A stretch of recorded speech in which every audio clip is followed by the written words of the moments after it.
to insult this. Blog Talk Radio.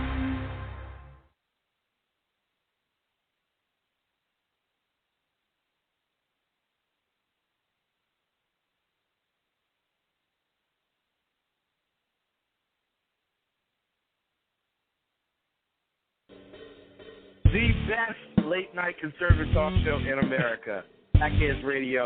And listen, there are no people better on the air to give you the best in conservative talk than Sack Head Sean and Sack Head Clint. And we're working on immigration papers for a certain other guy who happens to work there, too.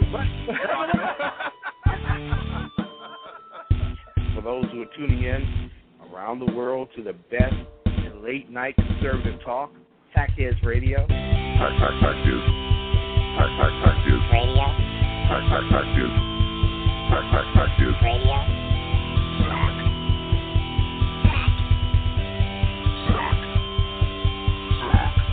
The best late-night conservative talk show in America. In America. Into the silo. And in this web was a large, I'm pretty sure it was the biggest spider I've ever seen. What? Why are you pointing at me again? Because it's time to talk. The light's on. The light's not on. It is on. You're just not looking in the right place again. It never ends with you. You know, I try to... Listen, I'm reading. I can't help it that I take this show seriously. And yeah. I'm preparing all the way up literally to the last second before we go on air. And well, that's because you wake up 20 minutes before we go on air. That's the problem. 15, and it's your job to let me know before you push the button. Welcome to the Sack Head Radio Show on March 26, 2014. How are you doing this evening? I'm doing well. We have a live studio audience. We do have a live studio audience. It's kind of strange. This is very strange. Normally it's just us, and we just sit here and look at each other and gaze into each other's eyes. This is a very different. special show in that we have a liberal in the studio with us tonight. We do. We have a registered Dem. Liberal. Let's just call him a liberal. Listen, I'm not trying to throw stones here, okay? But no, I got to say, I actually love this guy. I do too. He's a good friend of ours. He's a very good friend of ours. We're going to call him Mr. X. No. Oh, no, we had Mr. E before, so Mr. X is okay. Before, so this is Mr. X. Can you say hello, Mr. Hi. X? That's good. My name's Jake. You don't need to call me Mr. X. Look at that. He's brave. Listen, you're in the conservative kind of blogosphere here. I figured maybe you wanted to be anonymous. I mean, there's not that many Jakes out there, so our fans being able to find you may be a little scary. Yeah. Are you going to be all right? I'm going to be okay. Okay. So the reason we had Jake in the studio tonight is quite simple. He showed up drunk. No. He's a good friend of ours. He showed up before the show. Which is, all good friends of ours usually show up drunk. Absolutely. There's a few exceptions to the rule. Name one. And you can't say T because that doesn't count. Oh, come on. He's drunk every time. Fine. Then I have nothing. So, but we were talking before the show. We got into a couple topics, and we figured, hey, you know what? We have a well-versed Democrat, somebody who's very intelligent and well-spoken. Liberal. Correct. And for the record, I'm not drunk. I'm drinking. He's getting drunk. He's in the process. He's in the process of getting drunk because that's what liberals have to do before they hang out with us. I don't blame him. I don't blame him either. It's just a different experience, and this one's preferred. And the best part about Liberal Jake is, and that's his nickname. That's his show moniker now. It is now. Mr. X is sounding better by the minute. The best thing about Liberal Naked Jake is that he believes himself to be more of a liberal than he is. He's actually more libertarian. Absolutely. And he hates to admit it. I don't hate to admit it. I just don't want to attach labels to myself that I myself don't fully understand. Oh. So the only reason I associate myself as a Democrat is because that is the way that I tend to vote in California elections, things of that nature. So it's a more definable title or label to put upon myself because it's representative of how I choose to vote when it comes to elected officials and things of that nature. Now, we don't have an opportunity to interview most liberals because most Democrats will not sit in the same room as us. It probably won't happen again. That's not true. We hang out a lot. But we make it a point not to talk about politics a lot also. So That's only because I'm uninformed, and I'll make sure that your listeners are aware of that I'm not as educated and I'm very ignorant to many topics because I choose to live in my liberal bubble. It's a pretty scary world out there. Which is why you're liberal, because if you were more informed, you were, in fact, become a conservative. Well, there's time for that. I'm still young. You're still young. So what made you now, I'm wondering if we can treat this almost like certain people who were put up to be Surgeon General treat firearms like it's a disease. I was going to say, I thought you were going to go with exorcism, but no, is liberalism a disease, and can we treat it through a disease process? Well, the liberal would say it's like trying to treat homosexuality, that they tried that and that was proven not to be something that was treatable. The liberal says that guns are a disease process, so why would this not be a disease process? Well, as an informed person, as a gun owner, as someone that's very pro-gun, I'm informed on this issue, and it's interesting you bring up the subject of disease because it's my personal opinion that much of the gun violence that we're witnessing, this person's using gun violence to injure people that aren't family members, aren't associates, but stranger-on-stranger violence, it is disease-related. It's a mental health issue. It's not a gun violence issue. It's a mental health issue. Much like if someone gets in a DUI and they're driving their car drunk, the next day we aren't calling to recall cars or take away driver's license or remove vehicles. Shouldn't we? Shouldn't we recall vehicles? Because without the vehicle, they would not be able to drive drunk. It's right there in the name. Right. Drunk if you aren't going to take this seriously. I'm taking this very seriously. This is Sack Head's radio. No. Jake, I don't know if you understand that we take everything But very people seriously. have been charged. People have been charged for drunk driving on everything from a bicycle, a moped, velociped. Look that one up. Lawnmowers. So golf cart. It is strange, and I think pogo stick. DUI pogo stick.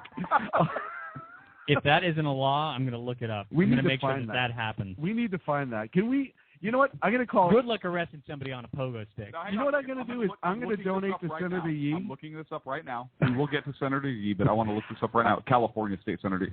It is. You can be arrested for DUI pogo stick in the state of California. The section I'm looking at it right here is 647F PC. Got it.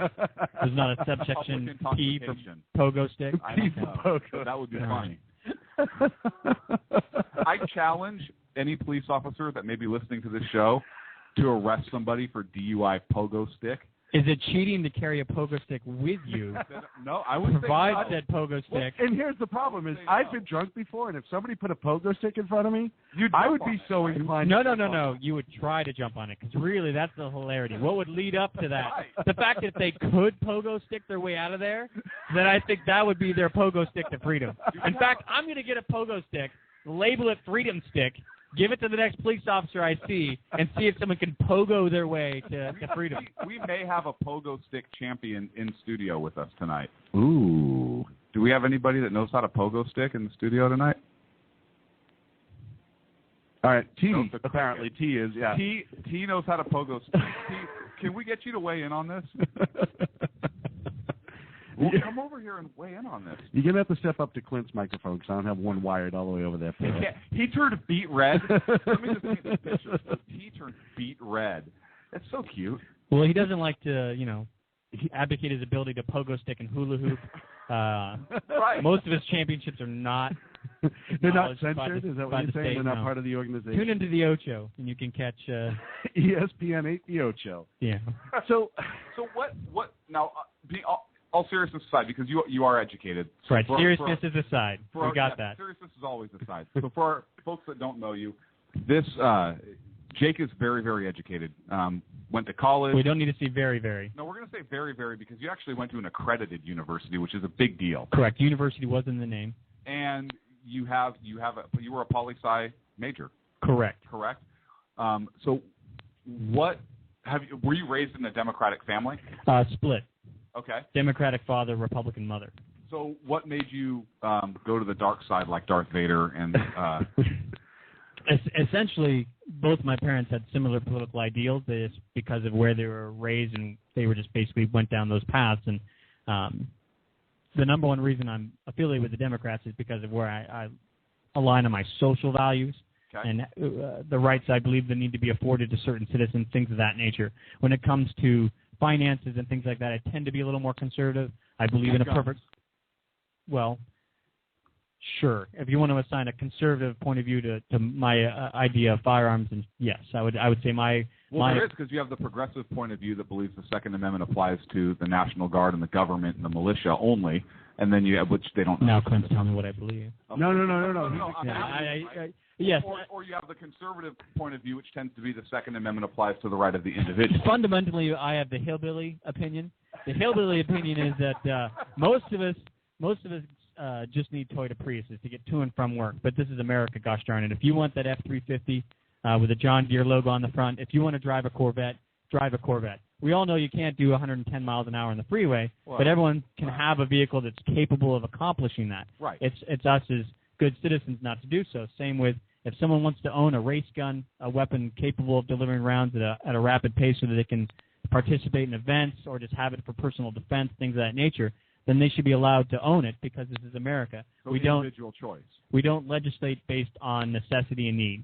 Okay. We have freedoms in this nation. That's a very conservative point of view. Correct. And that's why I want to clarify it is I don't necessarily always agree with it. I have the opinion that maybe we shouldn't have Corvettes out there. People would die a lot less if they were driving vehicles that were only capable of max speeds of 60 miles an hour.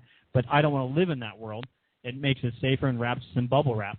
But we're going to take our lumps along the way to have certain amounts of freedom. So you consider yourself to be more socially liberal, and this is where we've had some of our discussions. But what's interesting is we actually agree more than I would think in that, and we do differ some, just to be fair. But in terms of individual choice and rights, for example, gay marriage. Sure. Your stance on gay marriage is that life is short and you should get to spend as much time with the people you love. I think that the necessity of government acknowledging some level of unity is important. If we want to use the M word and associate it as marriage, so be it. I was fine with civil liberties and civil unions, things like that, but I agree with most of the points of Democrats and of people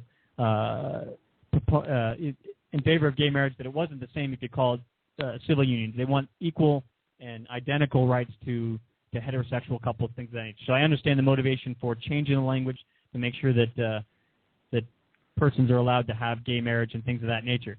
I just want everyone to be able to have their right to seek happiness in their life and have the same rights acknowledged by the government that come with marriage. Okay, and that's kind of the hippie liberal point of view with rainbows and flowers, which we love about you. Right. So you don't like rainbows and flowers. We love you. Well, even with a giant tornado behind the rainbow eating up Roseville. Now that I like. Breaking lives. Yeah. No.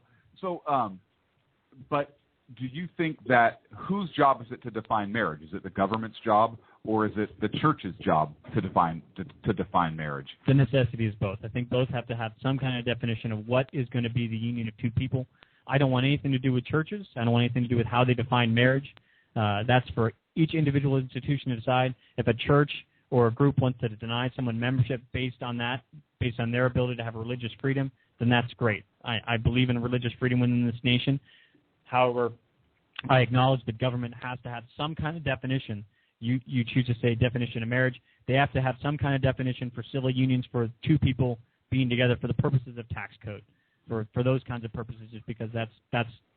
And I've talked about it before, and we've said it here on the show, is that's kind of our take on it is, essentially, I don't care who, what, as long as they're of sound mind, legal age, and I've said it before, I think marriages in general are civil. As soon as you go to the government and you call it something that's love-based, how does the government legislate love?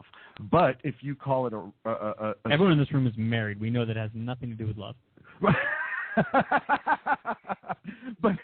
But when you say, okay, I need to declare that this person and this person share these rights or share this property or share these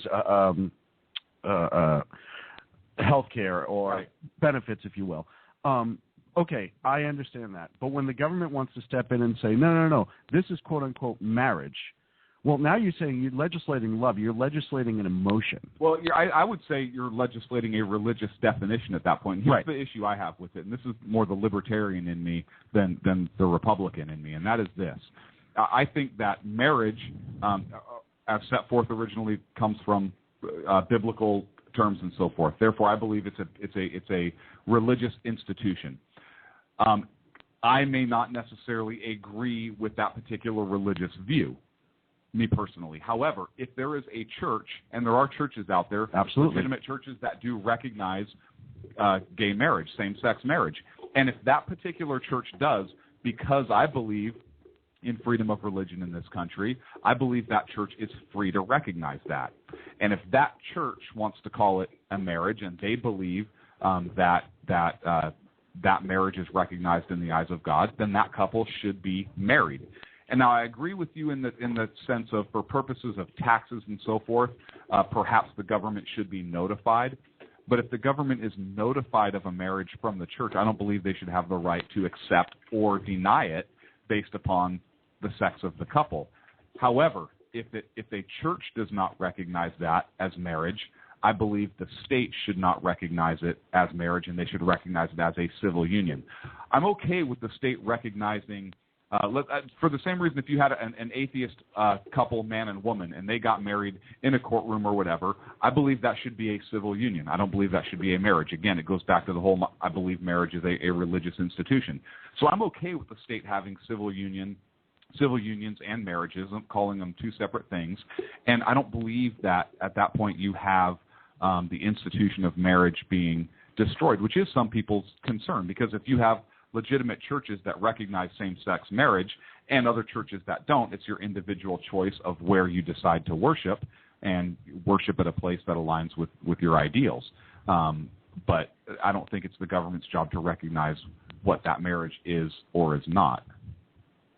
Right, and coming as the liberal here, I'm pretty much 100% in agreement with you. That was largely my stance when California made its decisions to have civil unions and things of that nature. I felt that it addressed the issue and that gay marriage was, in effect, lawful, and people could achieve the same level of rights as quote-unquote married people within the state. And then knowing numerous gay people that had civil unions, things like that, I learned quite a bit about what upsets people and things like that. Basically, that they didn't feel that they had equal rights because it didn't earn itself the same title. Even though they had, I didn't become highly educated on the issue, so I don't know if there were a couple sticking points, but largely under the civil union laws that gay couples were afforded the same rights and equal rights as married couples. However, it had a different title, and therefore they felt that it wasn't truly equal rights. Being the liberal, we don't like our feelings hurt, and when people are sad and their feelings are hurt, we work really hard to change that. And that's a legitimate part of it. Conservatives call it something different, but we don't like it when we've been wronged, when our emotions are hurt or our soul's been torn out by the U.S. government, and that's when we fight harder just to change a word or two, just so we don't feel jilted. And that you bring up a very good contrast between where people consider themselves to be liberal versus people that consider themselves conservative. People that tend to consider themselves liberal, in my experience, and I may be wrong on this, let me know, but I think you just hit it on the head, they tend to argue more from the heart versus conservatives tend to argue more from the head. And that's just, it's an overbroad statement. I get it. That's very broad. I'm painting with a very broad brush, and I acknowledge that. But typically, I don't think that's too far off the mark. Now, we keep bringing up rights, and that's a term that gets tossed out a lot. And it's kind of interesting because I think where we are as a nation today, and a lot of our political discussions that take place, there's a misunderstanding, not misunderstanding, that's the wrong word, there's perhaps a disagreement or a lack of understanding about where our rights come from, in theory, for the foundation of our country. So do you believe, and I know your religious views. This is coming down to an interrogation. No, I apologize. Hey, no. This is called Ask a Liberal. Okay. Oh, I think this. I didn't know that this. I think that's what we just named this segment. That's excellent. a chat with a liberal. Do you think that do rights come from natural? Do rights come from nature, or God, if you were a religious person? Are people born with inherent rights just because they exist in the world, or are rights granted by government. This sounds like a quiz by one of my poli-sci teachers. So, Understand, I disagree with political science. I consider myself more a political philosopher, and we had that discussion on the show here a couple weeks ago. We have political scientists now versus political philosophers, and that's a whole different discussion. And I know you had poli-sci. I consider myself more a political philosopher, and we come at things from a little different perspective. Well, we don't know that yet. My degree is in political science. Right. I very rarely focused on the science of the subject matter, in that my two specialties was political philosophy, ancient political philosophy, and then in direct result to some international and local existence.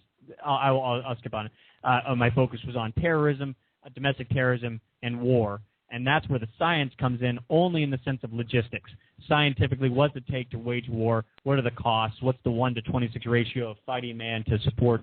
Things like that. So that's where I adopted science, because it's a scientific method to invade another country, things of that nature. But when it comes to politics, I'm very much a philosopher. Philosopher, yes. Okay. Politically minded in that sense.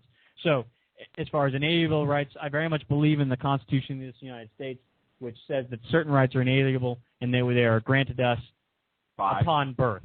Okay, so natural law. Natural law, whether you're citing Hobbes and Locke, things of that nature. There is a state of nature, and the fact is that as a human being, I have certain rights, and I have the right to my freedom and the pursuit of happiness, and to not have those rights infringed upon me by another human being. That being said, that's where I separate from Hobbes and Locke, saying just because you're bigger and stronger than me doesn't mean that you should have the right to infringe upon my rights to be happy and seek out what I want. I believe in the hand of government to be that form of justice to affect everyone's ability to seek their own peace of mind and happiness without being affected upon by other individuals. So the government's job is to ensure the rights, is to help protect the rights of others, not to grant or take away rights. Correct? Sorry, I missed that last part. I'm having difficulty with my headset. Technical difficulties, and Sacco really needs to get this squared away. I know he ran away into the other room already. I'm just shouting into a metal tube, and I'm hoping that it's actually going through it just because I don't have anything in my headset. That's not metal, it's flesh. But I thought it'd be bigger. I could fit my mouth around this, no problem. That's Sean. I want to.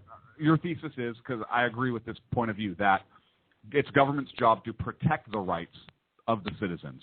Correct. And I know where you're going with Hobbes. Locke and Blackstone's commentaries on laws and all those philosophers, I guess, they understood that, hey, your rights end when they infringe upon my rights. Correct. So you can exercise your rights insofar as I can exercise my rights, but once your rights are infringing upon my ability to exercise my rights, that's where it ends, and that's where that whole separation of, hey, if you're bigger and stronger, you don't get to take what I have, because I have individual rights and liberties also, and that's why we have laws in this country. See Russia. Correct. And that's right. In my mind, that besides giving me public schools, which is a whole other separate issue, roads to drive on, things of that nature, that's the scope and purpose of government, is to do the things that the individual and perhaps the government contractor can't be trusted to do on their own. We need some kind of organization to affect that kind of change and affect the quality of life that everyone can afford to seek their own individual form of happiness, however they choose to define it. And we had a comment in the classroom, or in the chat room, saying protect our rights, not enforce. And I would say that we have laws in order to protect the rights of, in theory, in order to protect the rights of everybody, and those laws do in fact need to be enforced. So there is a legitimate governmental purpose to enforce law in order to protect rights of others. As opposed to, like helmet laws, for example. How ridiculous is that? If you want to drive 110 miles per hour on a motorcycle and smash your head against the pavement, well, that's your choice. I do believe we've gone too far from protecting. We've gone from protecting individual liberty to these blanket protections and things just like helmet law. And a lot of that has to do with tort, and I think tort reform would be huge and really eliminate a lot of that stuff. When you tell McDonald's they can't serve coffee at 150 degrees because idiots dump it in their lap and burn genitals, I don't feel that's necessarily McDonald's fault when you know what a hot cup of coffee is. Right. But then the lawsuit happened. Now they make their coffee colder. Not that I like McDonald's coffee. It sucks.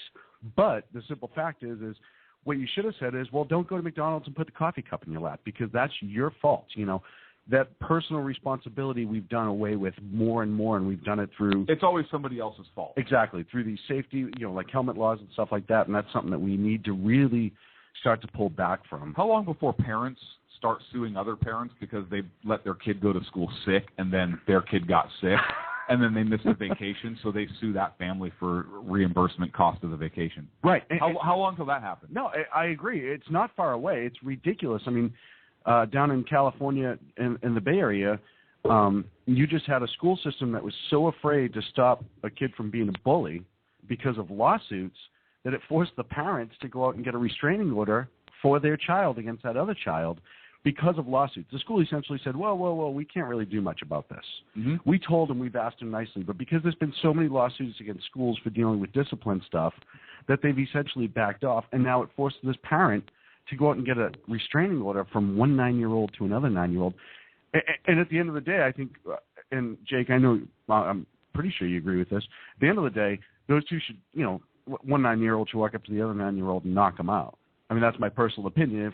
If I was being bullied, I'd do the same thing. Hey, if I'm going to get beaten up on and bullied, I'm at least going to do my best to end it. You're at least going to know you were in a fight. But I may lose, but you're going to know you were in a fight. Because school systems, and we've talked about this before, school systems have this bizarre tendency to overreact. Everyone gets suspended. And how many times you see video where the kid's getting picked on, and then he turns around and retaliates finally, and they still both get suspended. What does that teach our children? It teaches us, well, it doesn't matter who's the victim and who's the bad guy. Everyone gets in trouble. So what we do then is, why should I follow the rules? If I'm just going to get in as much trouble now as I was when I was the victim, then I might as well go rob that store. Because it doesn't matter, right? Yeah, and I'm not going to do any jail time. Exactly. Too much protection, and that's something we go back to. I'm learning something about Jake here. He believes in the Constitution. He believes in natural law. Mm-hmm. He believes in, he believes government has a role, which government does, in fact, have a role, and we may differ as far as a little bit of how expanded that role should be. But our views are aligned in a very libertarian point of view. I think Jake's more conservative than he lets on. Well, let's get back, because I want to talk about a couple things that are in the news. And I think he's libertarian. We don't like to blanket people. One of my largest frustrations is the need to compartmentalize and label things. All right? But that's what we do on this show, Jake. That's what we do with everything. I understand. But one of the things, too, that you have to keep in mind is we agree that we shouldn't have these labels in the sense of you shouldn't be a Democrat. Yeah. We shouldn't be, quote-unquote, Republicans, even though we're conservatives. Or libertarians. And in this country, as we'll talk about after the break, but we've been forced into this, quote-unquote, two-party system. Yes. Where don't get me started on the two-party system. I've been fielding a lot of questions about this. As someone came up to me and asked me maybe 2 weeks ago, asked me if there could be possible for a president to be a third-party candidate. Well, good. This will bring us to what I told him was that you can't shoot that high. That question is there's so much would lead up to that. The possibility of a third-party candidate president is a lofty goal, which I'm very much in favor of. But why didn't you ask me state senator?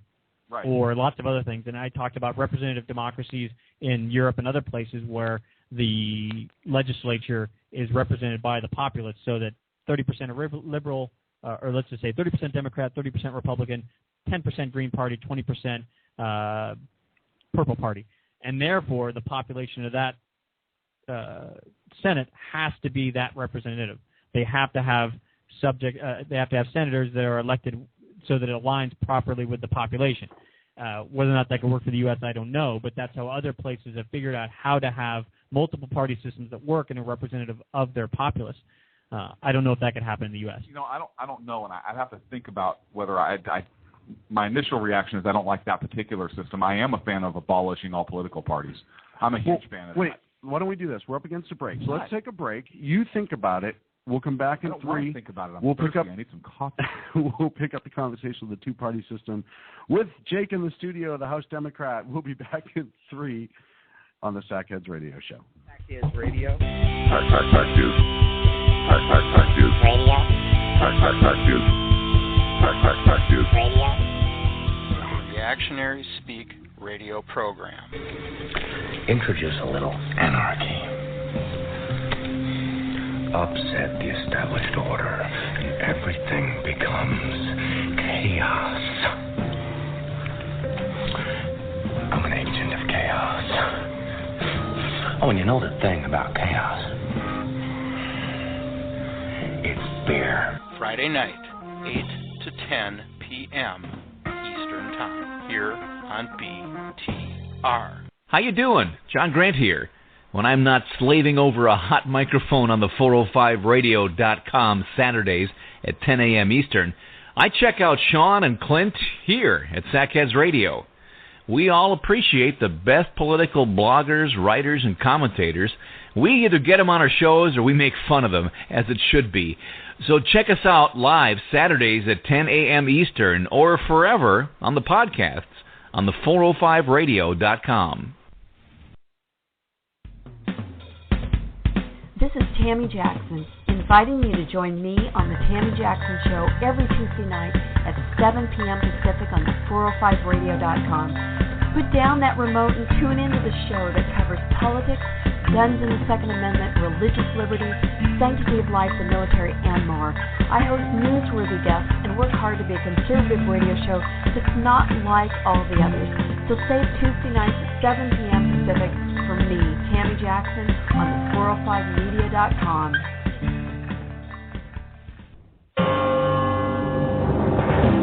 Hello, I'm Paul, a student at Hillsdale College. Here is my professor, Dr. Larry Arnn, on the separation of church and state. America's founders believed in the separation of church and state, in that the country was not to have an official religion or an official sect.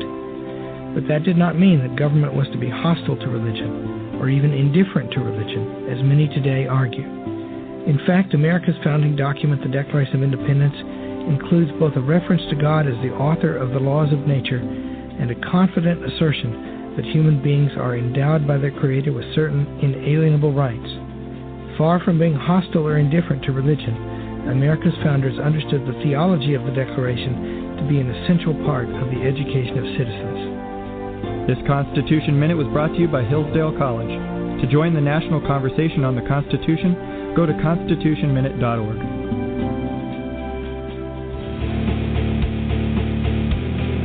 Hi, this is Rooster from Outcry Radio. Catch me here on Blog Talk Radio every Saturday night at 11 p.m. Eastern Standard Time. Or follow my blog at conservativeoutcry.net.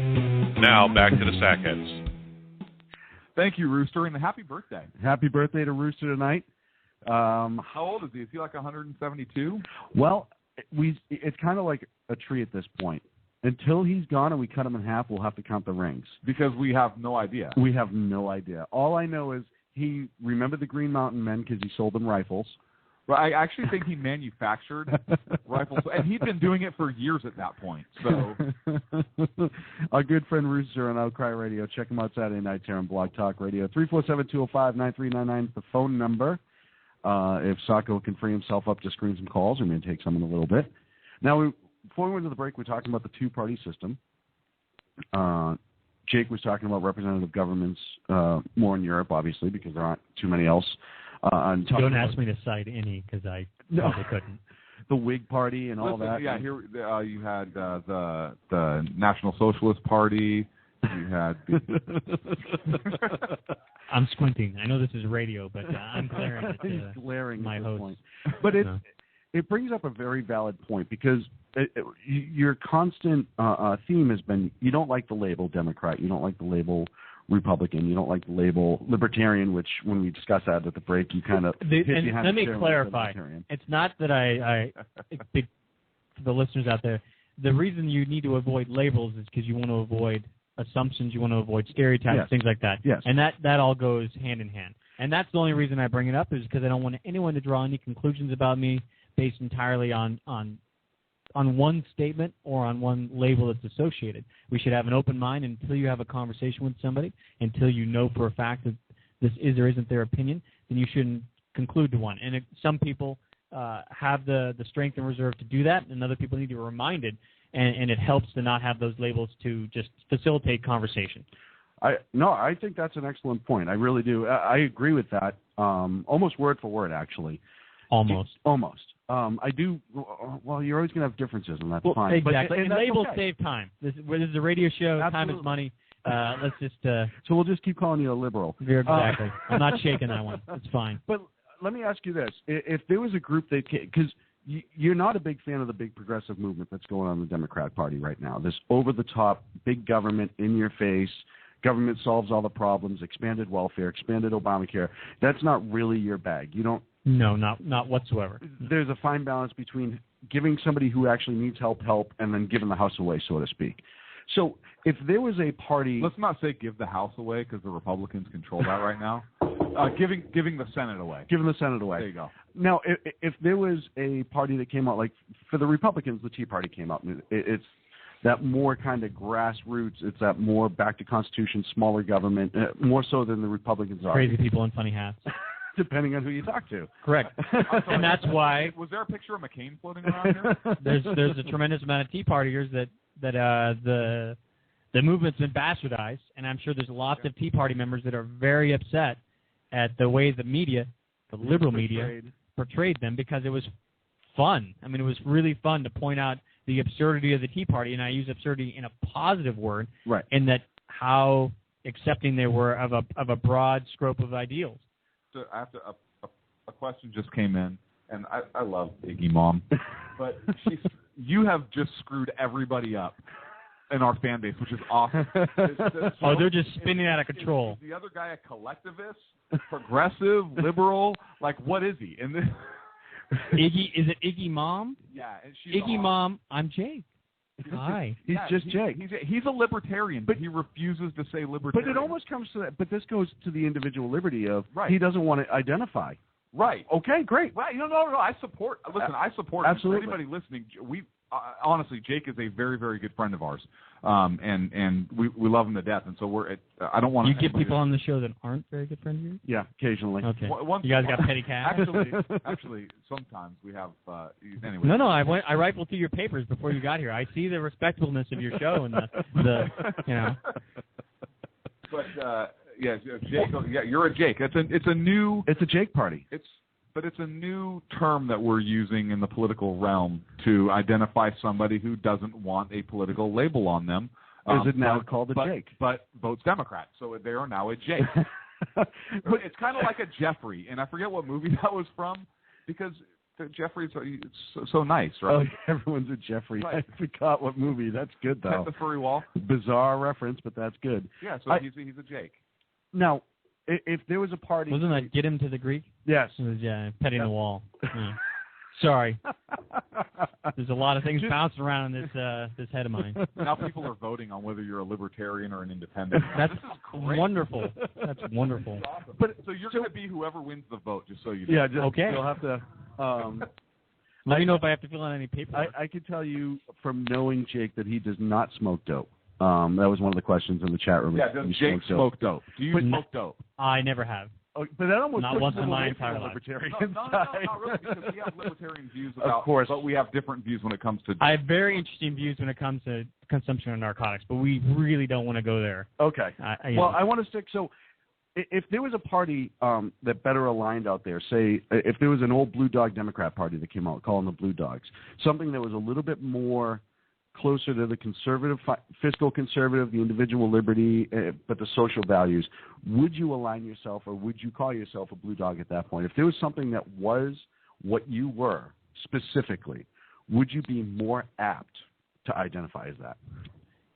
I would entertain the possibility, and this is something that we were discussing a little bit off air, that at the end of the day, I'm still pragmatic. I still want to affect change that's positive for myself, for the social change that I want to see, which is very little in this country, things like that. So at the end of the day, if there was a group of people that identified very much in the same direction that I did, I'd be inclined to align with them. But at the same time, I'm going to piss some people off here, but do you throw your Ralph Nader vote away?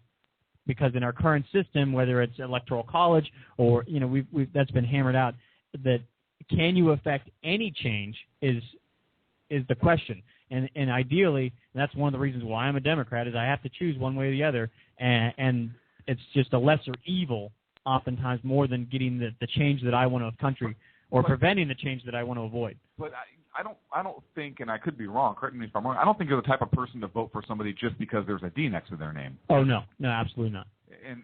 But that brings me up to very important. Which does burn my ass every single time I have to vote for, say, a state senator. And I make the conscious decision not to fill in that bubble simply because I can't vote for the person that got the R next to their name. We could go down the last 20-some years I've been voting and figure out why I couldn't vote for that person. But I also couldn't just put a little bubble next to the D because I can't support her because of their opinion on. Sorry, I had a cough. It happens. It dries out a lot in this room. So now, I just noticed this. But you brought up I had here. There's a nice pistol grip. Pistol grip loyalty. Yeah. You brought up a really good point about not voting for somebody or because of the party or X, Y, and Z. And you said it's the throwing away your Ralph Nader vote.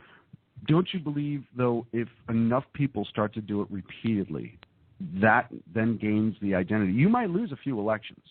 And look at, I point to the Tea Party because right now they're... I'll stop you. Not do what?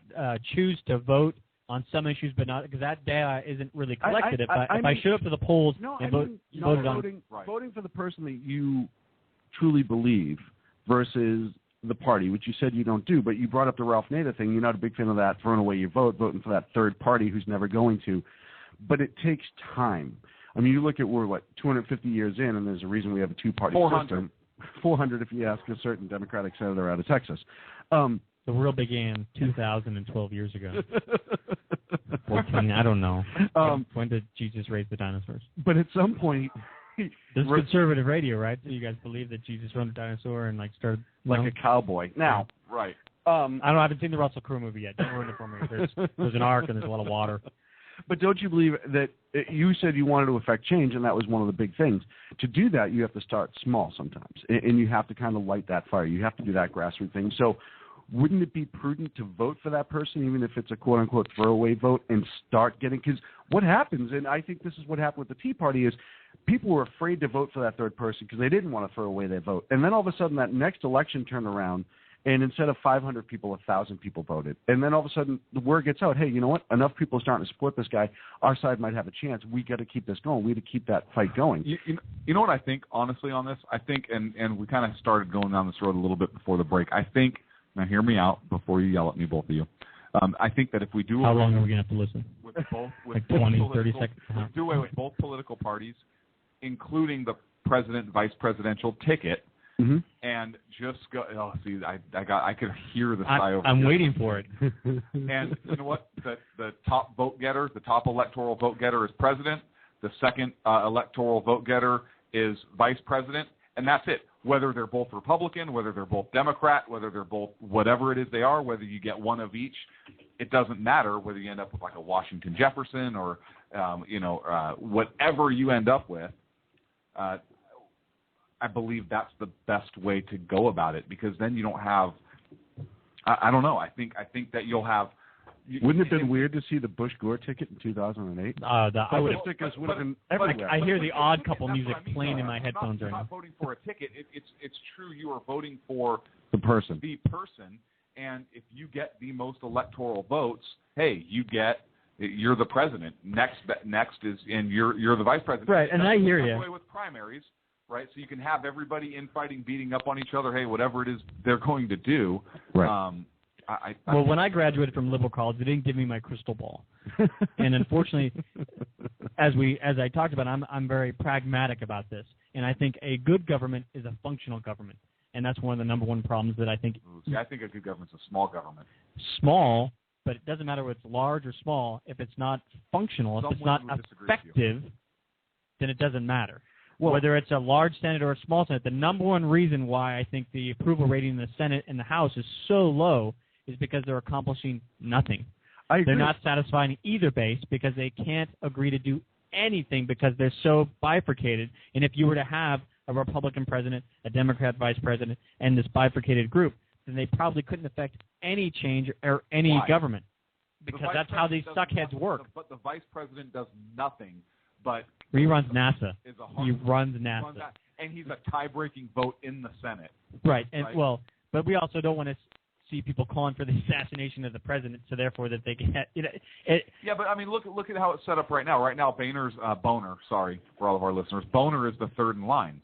So if they were right, listen, Obama has done so much to separate this country, and I believe people are fundamentally good, which is why we have not had, thank God, an attempt like that on the president.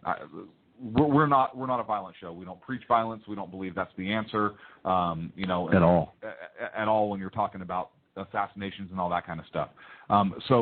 But with as divided as our country is, I think people are fundamentally good, and that's why we haven't seen the attempts perhaps on this president, and we don't want to see that. We of course, we don't necessarily agree with him politically, but he is the president of the United States. So I don't know that you would necessarily have that assassinate him, because then we would be in charge. Because I mean, you could have that now. I don't want Boner more than I want anybody else. I mean, honestly, you just said I don't want Boner on the air, just so you know. I know, and that's going to be replayed at some point. A lot. But it can be my new ringtone. But I agree with Jake in the sense that a majority of our top two tiers of government right now, you could even argue third tier with the Supreme Court as far as Obamacare, is broken. I think the president, the vice president are broken. I don't think that they're doing a good job. I don't think it's because the it's Senate big. I agree. There's too much going on. And what I want to ask you is, what's too big? Because, for instance, what I see as being too big, and I don't know how to affect the change, is what is behind our government. Okay. Not the number of senators, not the scope and the depth of the reach, okay, but who is involved. You see the iceberg, but you don't see what's beneath it. And the economic substructure, the political substructure, when the president, the senator wants to make a decision, how many people are impacting that decision? How many people does he consult before he makes that decision? Mm-hmm. And when he makes the decision, how many people are then weighing in to change the next decision because they weren't appropriately represented in that decision? So your question is, what do I mean by how big is the government? Correct. I just want to understand. So here's what I mean by our government is way too big. And this may be a complex answer, but I'm very interested to hear your opinion on it. We have a president of the United States that issues executive orders not to necessarily run federal agencies under the executive, but have the force of law, which have not passed the legislative process. You have an executive branch that is so overbroad. For example, the Environmental Protection Agency, the Department of Education, all these big bureaucracies that issue these regulations. And because this is going to be long, I'm going to come in with just little sub-points for you to address. Okay.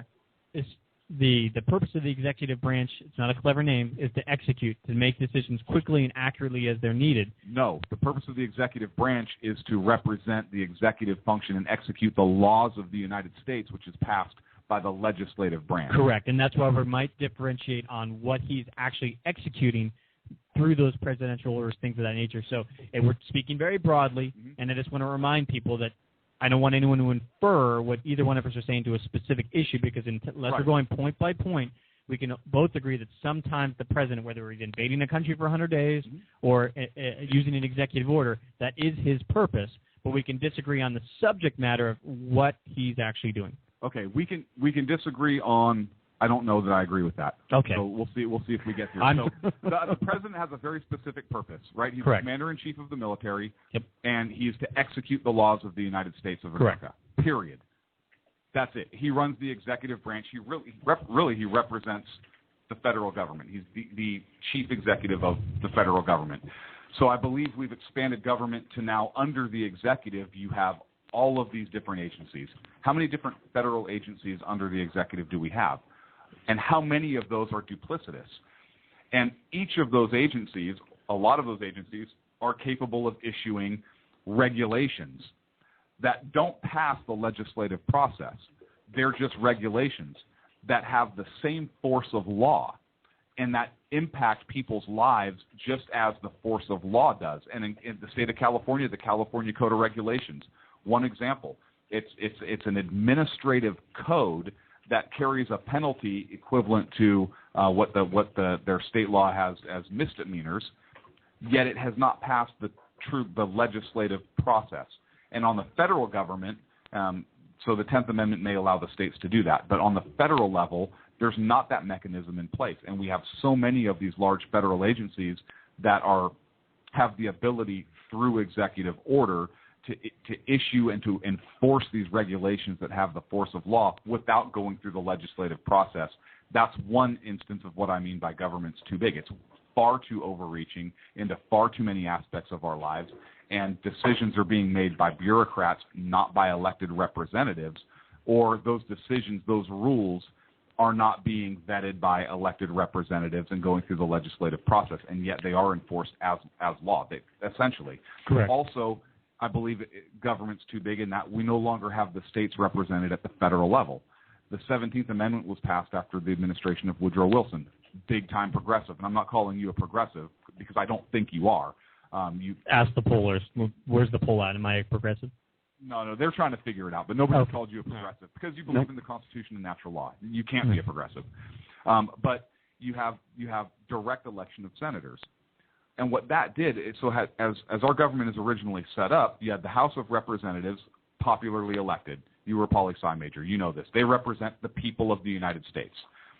The Senate was chosen by the state legislators, 2 per each state. And in the upper house, they were to represent the interests of the states.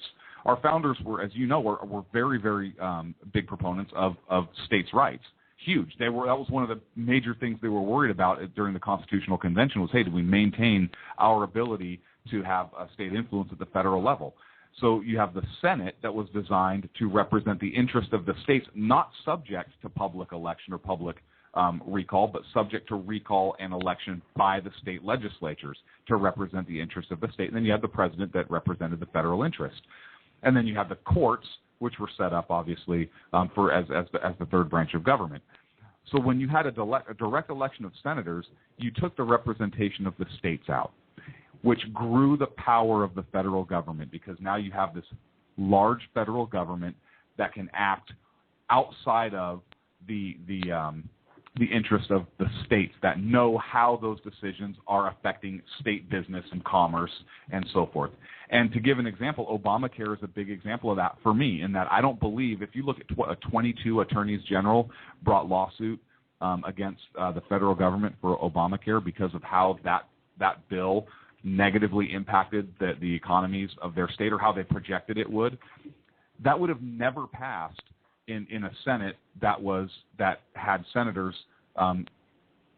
acting with the best interest of the states in mind. It might have if you had the best interest of the people in mind and you had a liberal, which you did at the time, a liberal House which passed that bill. And we're not debating the constitutionality of Obamacare. It's just that bill passed. But I don't think that the Senate, there's no way. Frankly, I think debating the constitutionality of Obamacare is something that neither one of the three of us are qualified to do. I would absolutely disagree with that. Okay. Well, we could cite some of the. I'm just saying we couldn't do a fair representation of the totality of the circumstances. That is such a complex bill. I absolutely disagree with that. And sit down and read the whole thing. And then I'll just say for myself that I am not nearly educated enough, nor do I have the brain power to conceptualize the totality of that circumstance. I disagree. I think you do. Just based on the individual mandate alone, I think you do, because the Constitution is what? It's a small, thin, little document. Right, but that's one of those things we agree about government. Let's get back to the point, though. Let's go back to where we were. Right. So let's get back to the point. So that's what I mean by our government is too big and overbroad. Gotcha. And we have big government. And my definition of smaller government would be the executive acting within their defined powers without the expansion of powers. Look, I wasn't a fan of Bush when he was talking about the Patriot Act and all that stuff either, to be fair. Right. So I believe that was a large overreach of governmental power. You know, we don't give up our liberties under the guise of security, because then you end up with neither. And that's a quote from somebody much smarter than me, or a paraphrase of a quote of somebody. Yeah, let's call it a paraphrase. So. Paraquote. So Paraquote. A smaller government would be an executive acting within their constitutional bounds, actually enforcing the laws of that the legislature has passed, and not issuing regulations and so forth through their branches, shrinking down and really getting rid of a fair amount of those federal agencies that have that regulatory authority, and then having the senators actually represent the state. So that's what I mean by big government. Gotcha. All right, let's do it and see how it works out. And I think, like you said, one of the biggest things that we can do. For the first 100-something years. So does slavery. Depends on which side you were on. But, I think one of the biggest things that you bring up is, and this would help the budget so much in this country, is the duplicity. How many different programs? You look at right now, everything, I'll bring up the economy, getting people back to work. There are so many programs out there in the government right now that are getting people back to work, and they're all funded separately. And you have like 8 or 9, and their whole job is to get other people back to work in job education and stuff like that.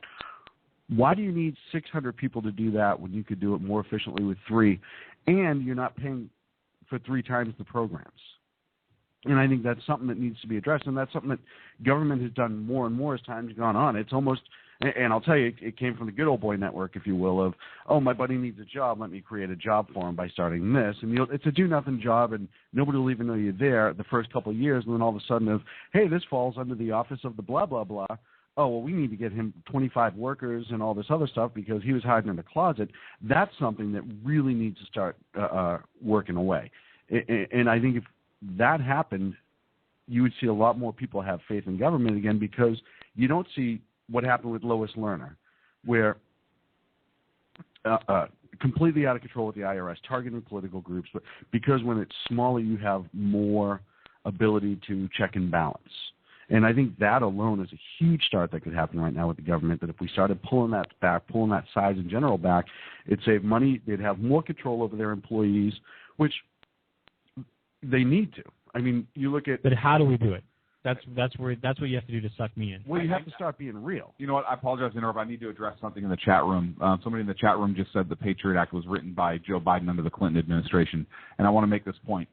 The Patriot Act in its current form was written by Jim Sensenbrenner, and there were many other bills that were written prior to the Patriot Act that we know today that kind of led up to the Patriot Act as we have known it today. But after the terrorist attacks of September 11th, 2001, that's when you had work from both sides of the aisle being worked on the current USA Patriot Act. As they say, other things were incorporated into that. It was a cut and paste job. Right, it was a cut and paste job, but it was compiled and supported by President George W. Bush. Yes. And signed into law by President George W. Bush, written in that current form by Jim Sensenbrenner. So while, yes, there were other parts that were written by Joe Biden and so forth, the fact that it was passed, put together under the Bush administration after the terrorist acts of 2011, or September 11th, 2001, they own it. So I want to make sure, I do want to be fair, that we are blaming the right people, but you're blaming the right people. For clarification, the black helicopters follow you home. Yeah, trust me. My name is Jake. That's why when we walk out, we all have to walk out wearing the exact same outfit and then sprint different directions. And another question came up. So the Patriot Act has been revised many times. Yeah, there have been several acts dating back to like 1970 something. And even this Patriot Act, it's how it's been applied has been totally different between 2 different administrations. Right. This administration has expanded on it more, and that's not to say that the Bush administration didn't expand on it, but this administration has continued to expand on it. Through executive order, right, wrong, or different. Look at the NSA. Hey, we're up against a break. What I did learn this hour is that I am not a conservative. I am, in fact, a Jake. I think we all have a little Jake in us. Wait, if you want a lot of Jake in you, come on down to the studio. that sounded... And there we go. See, he even has the same sense of humor as we do. Anybody's welcome to call in and ask Jake. Yeah, ask Jake. We should do a Ask Jake. Ask Jake. Our monthly segment. Look, he just shook his I'm only committed to monthly. That's awesome. We'd have to sign a contract with you before that. Yeah, and then we'd have to pay you. And right now, I don't want to have to deal with Obamacare. So 347-205-9399. We're going to be back at 3 here on the Sack Head Radio Show.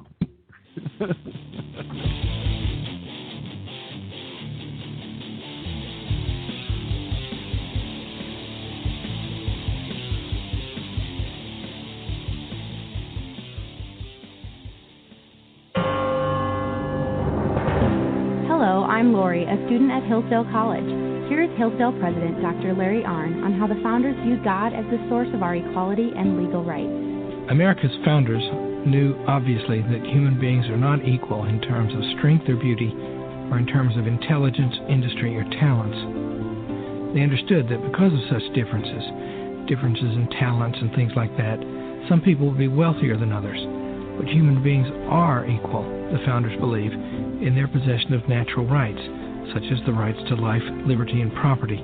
Today, many Americans reject this equality of rights in order to pursue equality of condition through redistribution, or spreading the wealth around, to use a famous formulation. This is destructive of liberty as the founders understood it.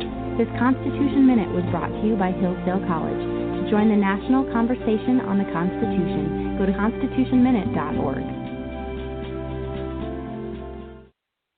Hey guys, it's Sean from Sack Head Radio. I know I've said it before. Check out our friends at conservativeoutcry.net, but I really mean it. If you want interesting and exciting political commentary and analysis, that is the place to get it. Different, always spot on, always truthful, never pulling a punch. conservativeoutcry.net. Tell Rooster to get Bulldog back on and that Sackheads Radio sent you. And also, coming soon, the Sackheads Radio Forum on conservativeoutcry.net. How you doing? John Grant here. When I'm not slaving over a hot microphone on the 405radio.com Saturdays at 10 a.m. Eastern, I check out Sean and Clint here at Sackheads Radio. We all appreciate the best political bloggers, writers, and commentators. We either get them on our shows or we make fun of them, as it should be. So check us out live Saturdays at 10 a.m. Eastern or forever on the podcasts on the 405radio.com. Hi, this is Sarah Marie Brenner. You know, we often talk on the Brenner Brief about the fact that there really needs to be an organization to help people at the local level who are interested in running for things like school board, city council, and other local offices. Well, I think I finally have the solution for you, at least for you women out there. It's called Politigal Network, Politigal Network.com. Their website's going to be launching mid-August, but they're already on Twitter at PoliticalUSA. I encourage you to follow them and become a member. Their goal is to be the #1 resource for conservative women. So if you love freedom, liberty, the United States of America, and politics, check out PoliticalNetwork.com or Twitter at PoliticalUSA.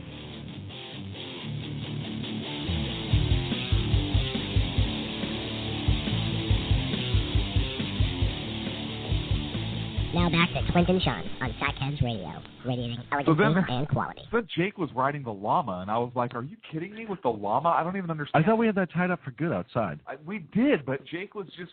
Why'd you bring bolt cutters with you? Well, when you see a tied-up llama, you just can't resist. Okay, I set him free, ride him into the sunset. That's what us libs do. We ride llamas, we liberate them. We say, where do you want to go, Bao? Yeah, you have to, right? Whereas we ride horses. I don't know. Let us know before we As go the on only there. person in this room that rides horses, I'm offended. And we're back. That's not true. Yeah, actually, I'm the only person in this room that doesn't ride horses. So that's true. That is true. They ride me. him. So I did. We had a question from the chat room in the last segment, but you guys were on a rant. And I didn't want to mess it up too much. And you didn't want to prep us in the break either. No, well, right, no, why would I that was do awesome. that? Yeah, why would you? Just lay it on us. Off the top of your head, Jake, 2016 candidate picks. Who would you like Jesus to see, Christ. and who do you think would be? Well, now wait. Now who would he like to see on each ticket, or who would he like to see win ultimately?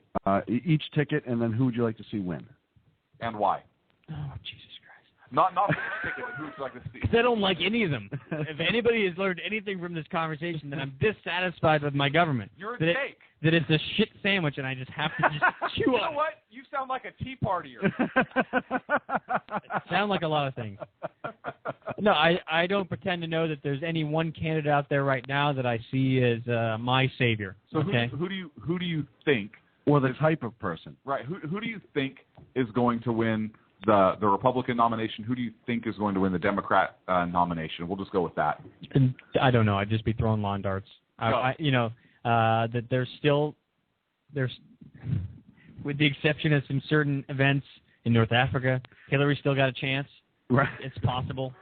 We're idiots. I'm not saying that she wouldn't make a potentially good president. I mean, it's entirely possible. She has some good qualities to be a good executive leader. But whether or not she could navigate the political process, she's failed once. She'd probably fail a second time. And that being said, on the Republican side of things, everybody likes the shape of Ryan's biceps. So, He runs marathons in 3 hours, and well, and amazingly, you're speaking of Rand Paul. He was just in UC Berkeley, where he got a humongous standing ovation at UC Berkeley, of all places. Which is weird, but that's probably because he had a bunch of pro-Second Amendment people there standing up and said, you better stand up and clap. Ah. What just happened? I don't know. Things took a dark turn. Things took a real dark turn. You can't say that. So I was just curious as to what happened there and what your thought was on that. Are we having issues with our sound in the chat room again? Well, I'm guessing it's a BTR issue because our whole chat room flashed for a minute, and looks like everyone got bounced, and they're starting to come back in now. So we're going to try to see if it's BTR, as I'm guessing it probably is. Those are just letters to me. Sacco, can you double-check our sound and see what's going on? Because we just got a... Nothing like dead air. No, this is a blast. This is really our favorite part of the... We're not even gonna talk about that flight tonight. That was in a really bad taste. Yeah, it was. Yeah, you brought that up. I can't believe you said that. That's messed up.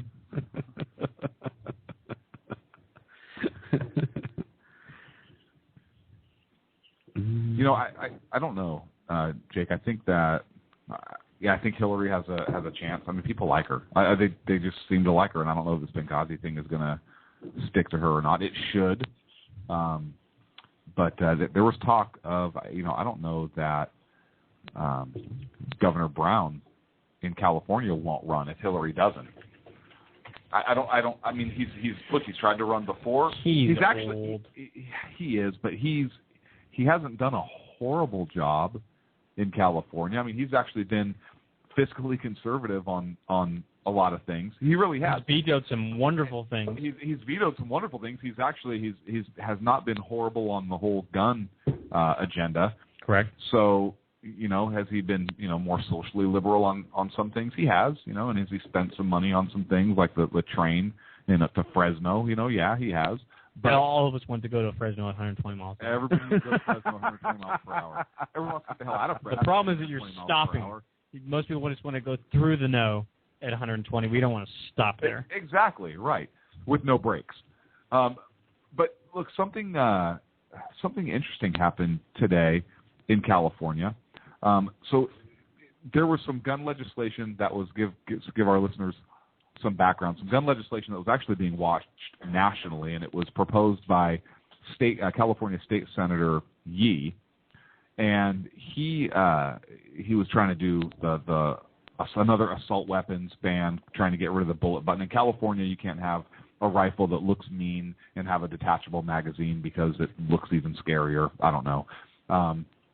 Because they have no idea how the gun actually functions, only that it looks mean.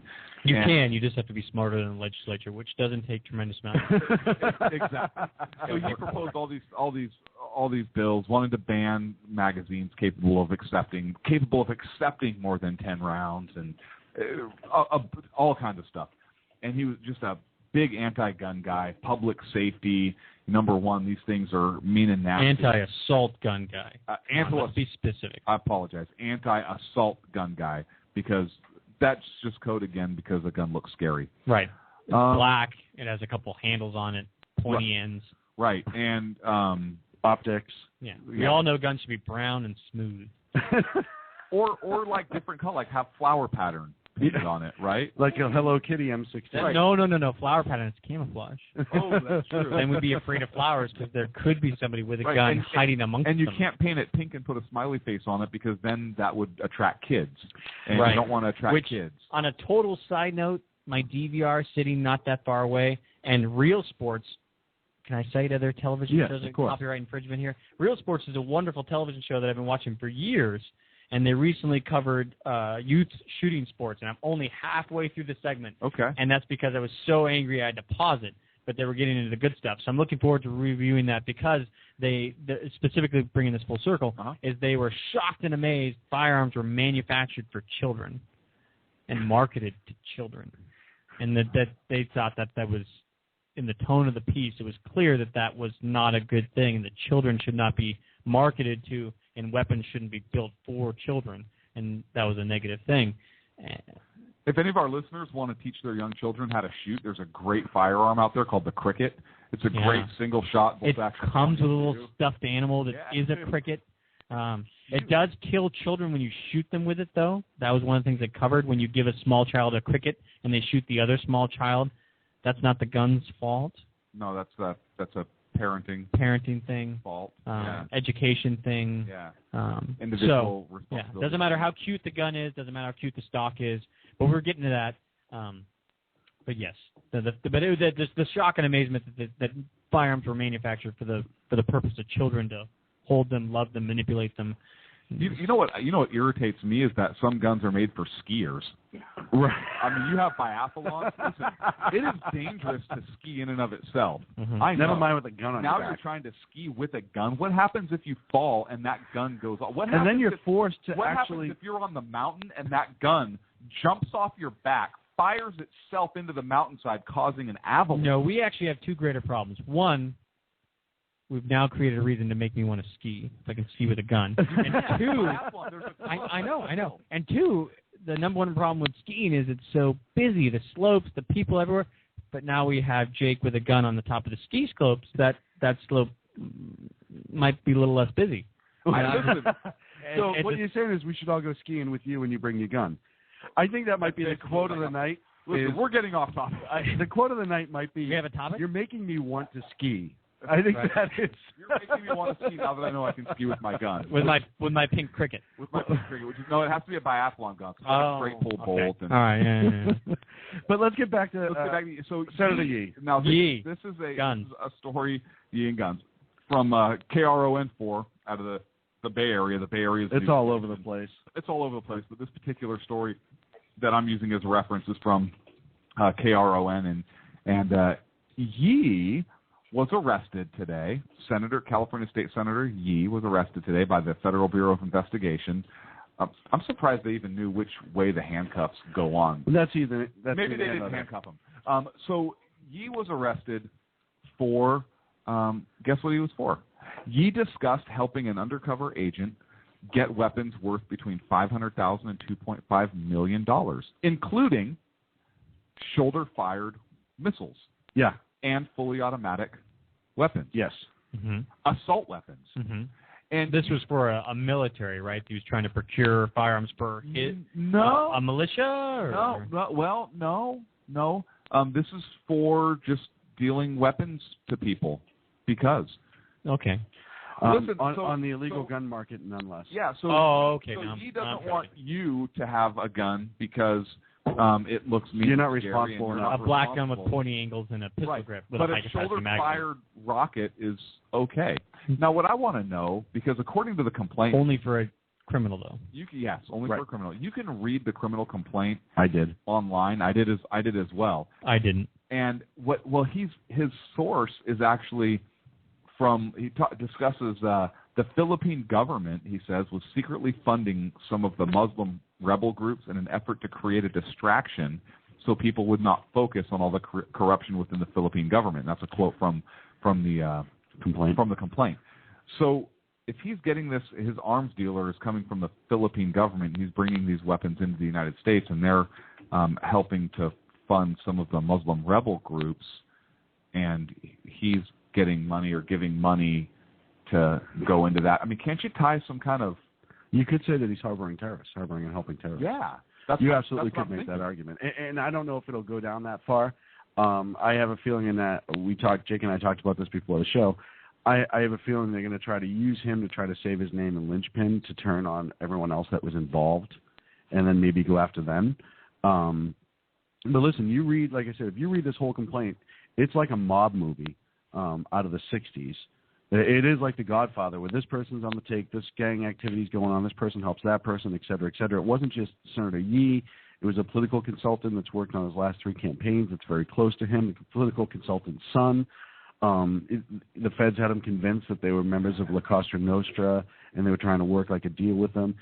It really goes, though, to show this is number 3 in the last year in California Senate on corruption. On corruption and racketeering. Yeah, Senate Democrats. One of them was just convicted. Mm-hmm. The other one out of L.A. was just arrested 2 months ago, and now Yee. And this tells you how bad it is the California Senate Democrat leader came out today, and he didn't do this for the other two, immediately demanded that Yee resign. And who was that came out? Darryl Steinberg. Darryl Steinberg. You know what? I don't know. I have my own opinions about Darryl Steinberg, and I'm curious to see. I'm curious to see what happens with him. All I gotta know is that Illinois is getting nervous because Illinois has always been the front for racketeering and corruption within their Senate and their local government, and really nobody thought California would knock them out. But. So listen, California. So you've done it. California Democrats. Well done. Hey, you guys. They bring it. You're rivaling. Listen, we have a self-identified Democrat talk about how you're rivaling the Illinois corruption, and that's saying you guys. That really says a lot. Well, we went international. I mean, California, we're on the edge. We're on the Pacific Rim. So why not broaden out to Chinese Triad? Why not? I mean, we really went international on this. Now, Yee was arrested with somebody named Shrimp Boy. Yes, that's one of my favorite. One of the other guys that was involved, Raymond Chow. His AKA was Shrimp Boy. Must be of substantial stature. Right. And Raymond Chow was his name. Right. And all I thought of when I'm reading this complaint earlier today, some of the things, and you get into it, like he's one of those guys that when the undercover FBI agents giving him money to launder or giving him his cut of the laundered money, right? He was kept saying in the quotes, no, it's not, no, I can't possibly, it's not a big deal, et cetera, as he's taking the money and putting it in his pocket. Right. And the way the quotes are, and they're from Taps, et cetera, is all I can think of is Leslie Chow from The Hangover. No, you guys are crazy. Thank you. As he's putting it in his pocket. And Shrimp Boy jumping out of the trunk of the arms dealing car naked. International criminal. And I know it's horrible, and I know, but I couldn't stop reading it in his voice. So every time. I see the glasses. I see the chest hanging out of the man purse. Oh yeah. Satchel. We are casting this movie right now, and we are formally requesting him to be Shrimp Boy. Shrimp Boy. Even the name is appropriate. This could be great. They should do another Hangover movie, but have this as the subplot. It is crazy, though. 126 pages. And it's not just Leland G. It's not just the senator. It's 25 other people involved. And it goes into amazing detail as to the inner workings of organized crime and how easily politicians who aren't politicians of principle can be affected. And this, I mean, at first when it came out, I'm like, it's probably kind of the same thing where he took some money to get a project, and that happens to politicians all the time. He's like a baseball hat. Right. Like one of the, and then I started reading it, and we're talking about he knows international arms dealers. He's setting up agreements between the international arms deal, and he's admitting, right in front of him, well, I can't really say I know him, but I do know him, and you'll never do this without me. Like, It's not like he just, put two guys together and walked away like, hey, Joe, this is Frank, Hey, let's the more people that are being involved, the more chance I have of getting caught. Right. But he kept expanding it, and he was giving he's made phone calls to try to get, from what I understand, was trying to get Chow's ankle bracelet, and Chow did 15 years for robbery and attempted murder, a bunch of other things, turned state's evidence against another criminal back in the day. He's out on jail. He's actually had a book deal underway for his story. He is also getting ready for deportation. He was monitored by the Immigration and Customs Services. And Lee was apparently trying to get his ankle bracelet removed as part of his condition, which is absolutely crazy to me. But this kind of brings us into the immigration aspect, too, here's a guy that did 15 years. He's on a deportation list. He committed a horrifically violent crime, And he's still allowed to hang out with the state senator, be the head of this fraternal organization that the state senator is writing these accommodations for and presenting them at their anniversary and stuff like that. Listen, he was rehabilitated. Listen, he actually says that as one of his quotes. Yeah, listen, Raymond, he was rehabilitated. Okay, and Senator Yee comes along and forces him into this criminal enterprise. That's not holding up? No, not yet. Yeah, I got nothing. Why is there a deportation list? Why is there not a boat waiting? Right? Like, oh, we have a list. No need for a list. Just go. Your seat is C4. It's right over there. Hurry up. Let's go. Let's go. We got to go. So it tells you third time, and this is what happens when I think one party, and this happens to be the Democrats, but one party holds power for too long, is you start getting people that are just elected without being truly vetted. Mm-hmm. And, because they have the D next to the name, and I think California is guilty of this a little bit. They did it with Aguirre, who is the other senator that was arrested in California, and then there's a third guy who has convicted, and he hasn't been called to resign yet, nor has he resigned yet. Neither one of those two have. But when they're just when you have San Francisco just vote the D next to the person's name, and they just throw somebody in. That'd be a great ad. San Francisco, just vote the D. It is way too scary as to what happens. And look somebody said it the other day on the radio, and I agreed, is Nancy Pelosi is going to keep getting elected till she dies, just because. That's all of them. Yeah. That's just all of them. They're just those people, but those people are the Strom type... Thurmond, come on. But that's a great... Look, I'm supportive of term limits. Yeah, absolutely. Knuckleheads. Absolutely. And I mean knuckleheads in the most disrespectful way possible. We can do worse than that. We can come up with a better name. Yeah, we can. Right. We usually do. So I think that gives you a real insight. And listen, California, California, as crazy as it is, California is bigger than a lot of countries in this world as far as economy, population, et cetera, et cetera. And this gives you an insight when one party, and California's really had the control in the state for 40-plus years, when one party has control for too long and they're just getting thrown in because of the two-party system, essentially, it becomes more corrupt than we know what to do with. And I think this is the tip of the iceberg. I think you're going to see a lot more.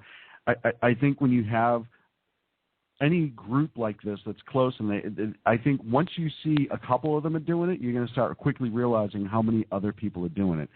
And that's the danger there is that, if I'm not mistaken, by the one article I read in preparation for this subject matter, was he was a huge proponent of transparency and of oversight of the government. He said that out one side of his mouth while he was trading guns with the Chinese triad on the other side. Exactly. And I want to say that he's not a functional retard, so clearly he knew that kind of oversight and that kind of transparency would still, outside of an FBI wiretap in undercover agents, is what it took, that kind of transparency would not uncover his lawlessness. Right. Now, to be fair, the Obama administration has also said they want to be the most transparent. So just because a politician says that they want to be transparent doesn't mean they're really for transparency. Now, I'm for transparencies, the kind you used to sit in classroom and look up and the teacher would project it. But am I dating myself a little bit? All the way back to was it just a sheet, or did they have the roll? No, they had the roll. They had the roll. Yeah. Okay, well, now you're in the 90s. Right? Yeah, this is in the 70s. No, they started. They had that in the 80s. They had it in the 80s? Yeah. Well, your high school was better funded than mine. Yeah. I didn't see that shit until college. I didn't grow up a redneck. We went all show without a curse. No, he dumped it earlier. I did one earlier. I was just testing the water. So we can't curse? No, you can, totally. Okay. It's the internet. No one's listening. No, it's seconds. Everybody's listening. Fox News is listening. No, I have my own fan base. I've started my own fan base on my own. I'm perfect. Yeah. So we you got have two more listeners. Party of one. We can't take this show all the way without touching on Russia. Yes. And did you see that there is a petition for Alaska to secede from the United States and rejoin Russia? Well, yeah, they'd be foolish not to. Russia's a strong nation. No, I'm being completely serious. I know you are. There is there is. Now, is Russia going to come in and occupy the parts of Russia that wants to be part of Russia? Russia won't, but people in green uniforms that speak Russian mind. Right. Exactly. They're not Russian No, they're not Russian. Let's not put this past Putin at this point. They're Alaskan nationals that are just here to protect Alaskan people because Alaska didn't become a state until 1959. So they're just here trying to help protect. out. Yeah, there's still some people that were, Now, for personal reasons, if Alaska will hold this off until July, it would be really good for me. I think you are scheduled on a trip. I am scheduled to go up there. So Obama is not tough on Russia. No, it's ridiculous. What should he do? Oh, there's a million different things he should do. Really? Okay. But there's things that he should have done in the past. First and foremost, we've talked about this on the show, so I don't want to bore our listeners who've come back. Right. The missile shield in Poland and Czech, removing that was a big mistake. Yes. Doing the reset with this, with Hillary walking up with a giggly smile and pressing the reset button. No, we're friends again. Big mistake. And then calling them out on their elections on the international community. Right. Without really backing it up. And I'm not saying it didn't happen. But let's speak. I know you guys have covered this in previous shows, but as to the specific action to deal with this incident, just because as a person that studied war and the commitment of forces, things like that, whether it's an issue that I'm versed in, but at the same time, people have quickly forgotten the Cold War. They've quickly forgotten what it is to be on the verge of world destruction and things like that. And I think people are a little quick to think about treating Russia like it's Afghanistan or Iraq or other nations, the Congo, things like that. But there's other things that you can do, right? Right, and that's what I'm specifically asking. Assassinate Putin. Okay, no, I'm kidding. Okay. No, it takes a long time to train the bear, and that bear how do we know already it's on the hard side? That was a bad joke, kind of. Yeah, because I'm pretty sure it was about 48 minutes ago you said you won't. Right, and that's why no it was assassination against the President of the United States. Right. Yeah, we were specific about that. We're very specific. But no. So you ask a valid question. And here's what I think we should do. How the Cold War ended because economically we destroyed the Soviet Union. I would say we drove energy prices up so much for them that they couldn't sustain it. It was a big deal for them. And they've kind of staved that off now because they're supplying oil and natural gas to a lot of Europe. Yeah, and I would agree. And I would say the number one reason the Cold War ended was Reagan. I agree with you. We had a great conservative in office. I'm willing to give Reagan 49% and the other 51% to the Soviet Union. Okay. No. To a quality leader on their end, a leader willing to work towards compromise, towards real international solutions, someone complete opposite to Putin. Gorbachev? Correct. And 3 months in office? Well, his willingness to work with the West and things of that nature versus the Putin stance. So in 3 months that he was able to completely respond to the United States and negotiate, and then the Soviet Union just happened to fall apart? I don't think the end of the Cold War was solely based on the collapse of the Soviet Union. I think that was a nice, nail in the coffin. I'm getting two really blank stares right now, but I would say that was invaluable. If you had someone like Putin in place and the Soviet Union was collapsing, what would have his decision been in that situation? Even if the West had induced that collapse through economic situations, right, but the Cold War still would have ended. It might have ended in a giant mushroom cloud. But it would have ended. In total world annihilation, because that's a sorry loser that says, I guess Pepsi Coca-Cola War won. Hang on, but it would have ended, and it would have ended as a direct result of their economic collapse. It wouldn't have ended the way it ended, maybe. Right. I guess I should have clarified. And therefore, but if you go through and you read some of the Cold War ended well for Russia and the U.S. And the world. Now, I would agree that the Cold War ended better than it could have because of Gorbachev, but I think the reason it ended is because of Reagan. Right, and we can agree to disagree, and we don't need to go into that minutia, but that's what I'm waiting. I'm trying to remind listeners, and they're probably more informed on the subject matter than I am, that the value of that foreign leader was invaluable in that resolution versus right now we're dealing with Putin, who we are, who's 10 times worse. Insane. But we have to focus on the end and how do we end this? Correct. This threat, and the way you do that, I believe, is the same way. And we had an opportunity to talk to Congressman Sessions about that, and he actually talked about the economic aspect as well, and that's how you have to do it. Now, one thing I disagreed with Congressman Sessions about when we talked was we have the opportunity to. He doesn't want to instill the sense of nationalism, American versus Russia, and I see that to some point. But Russia is absolutely stirring. We are up. the world. Yeah, no, we're not. Russia is absolutely stirring up that nationalism on their side. Putin is blaming through propaganda ads and so forth, blaming a lot of the ills of Russia on the West and the United States in particular.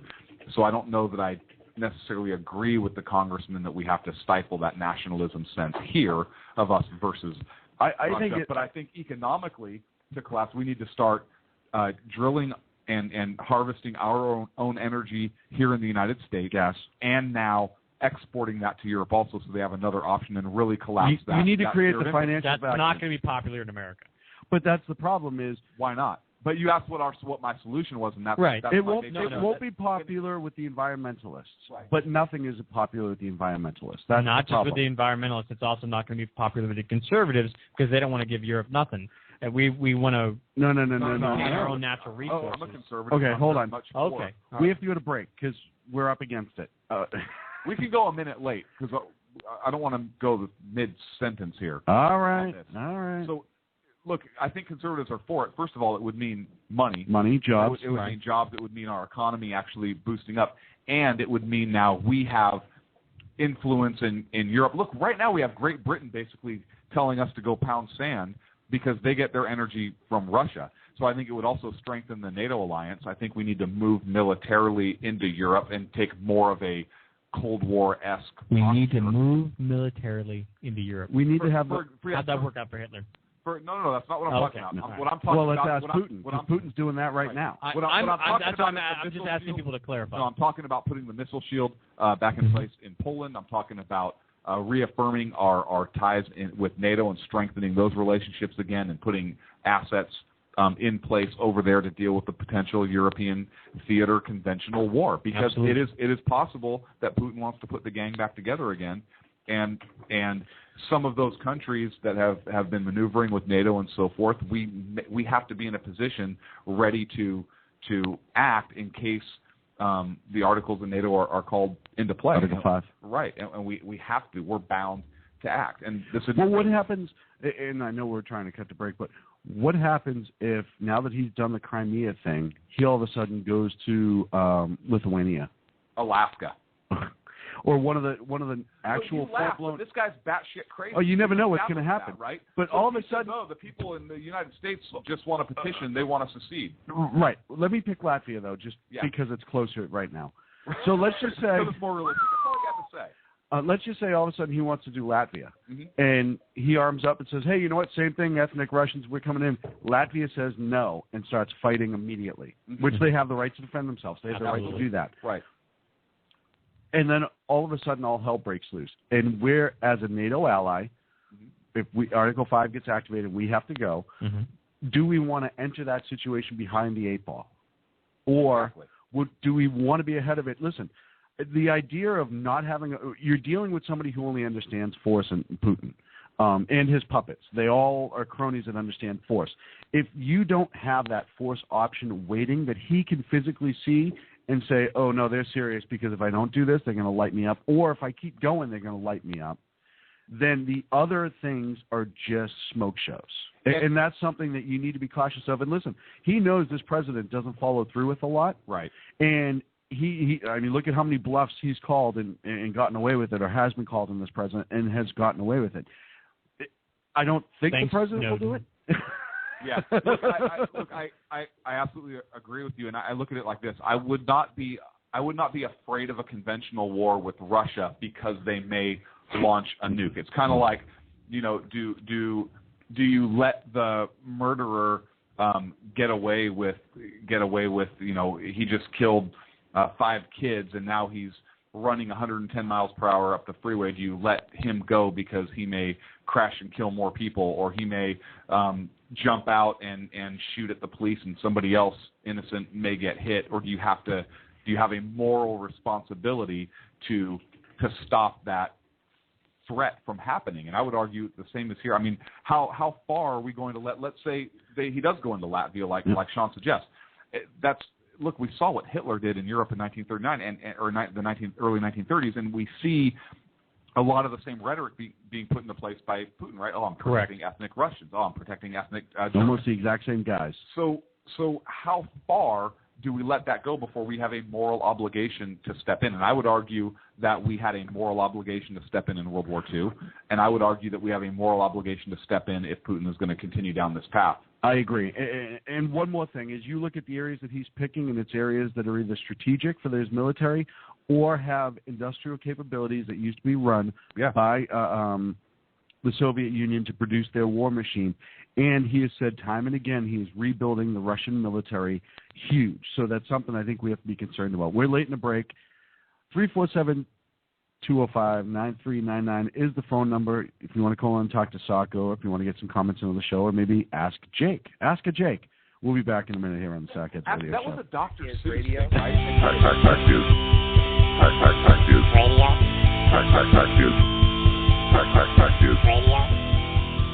Reactionary Speak radio program. Introduce a little anarchy. Upset the established order, and everything becomes chaos. I'm an agent of chaos. Oh, and you know the thing about chaos? It's beer. Friday night, 8 to 10 p.m. Eastern Time, here on BTR. How you doing? John Grant here. When I'm not slaving over a hot microphone on the 405radio.com Saturdays at 10 a.m. Eastern, I check out Sean and Clint here at Sack Head Radio. We all appreciate the best political bloggers, writers, and commentators. We either get them on our shows or we make fun of them, as it should be. So check us out live Saturdays at 10 a.m. Eastern or forever on the podcasts on the 405radio.com. This is Tammy Jackson, inviting you to join me on the Tammy Jackson Show every Tuesday night at 7 p.m. Pacific on the 405radio.com. Put down that remote and tune into the show that covers politics, guns and the Second Amendment, religious liberties, sanctity of life, the military, and more. I host newsworthy guests and work hard to be a conservative radio show that's not like all the others. So save Tuesday nights at 7 p.m. Pacific for me, Tammy Jackson, on the 405media.com.